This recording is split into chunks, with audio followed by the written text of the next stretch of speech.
Dalam hidup ini ada suatu penyakit yang tidak terlihat oleh mata, tidak terasa oleh tubuh, tetapi bisa merusak hati manusia sedikit demi sedikit. Penyakit itu bernama hasud atau iri atau dengki. Lucunya, penyakit ini sering datang dengan cara yang sederhana. Misalnya begini, tetangga kita beli motor baru, yang nyicil dia, yang bayar dia, yang pakai dia, tapi yang kepikiran semalaman kita. Aneh kan penyakit ini? Kadang kita melihat teman berhasil dalam usahanya, rumahnya mulai bagus, mobilnya mulai ada, hidupnya mulai nyaman. Lalu tanpa sadar hati kita berkata, kenapa dia bisa? Sementara aku belum. Padahal sebenarnya bukan masalah rezekinya orang lain. Masalahnya adalah hati kita yang belum siap melihat orang lain bahagia. Hasud itu seperti api kecil di dalam hati. Awalnya mungkin hanya sekedar rasa tidak nyaman, tapi kalau dibiarkan lama-lama bisa membakar kedamaian kita sendiri. Orang yang hasud biasanya tidak bisa menikmati hidupnya. Dia terlalu sibuk melihat kehidupan orang lain. Ketika orang lain berhasil, hatinya panas. Ketika orang lain dipuji, hatinya gelisah. Ketika orang lain bahagia, dia malah merasa tersiksa. Padahal kalau kita pikir-pikir dengan jujur, rezeki orang lain tidak pernah mengurangi rezeki kita.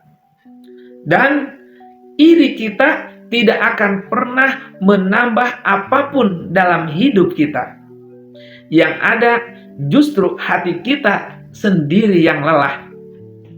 Orang yang hatinya bersih berbeda. Ketika melihat orang lain mendapat nikmat, dia ikut senang, dia berkata alhamdulillah, semoga berkah.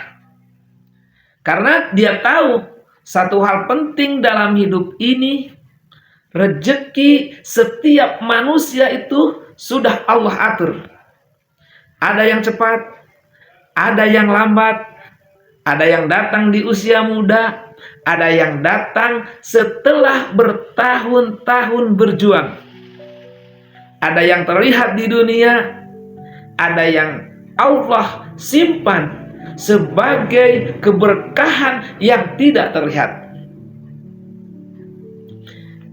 Jadi sebenarnya hidup ini bukan perlombaan siapa yang paling cepat kaya, bukan juga perlombaan siapa yang paling sukses lebih dulu.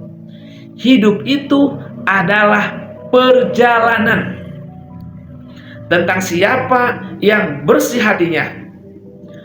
Karena orang yang hatinya bersih akan selalu merasa cukup.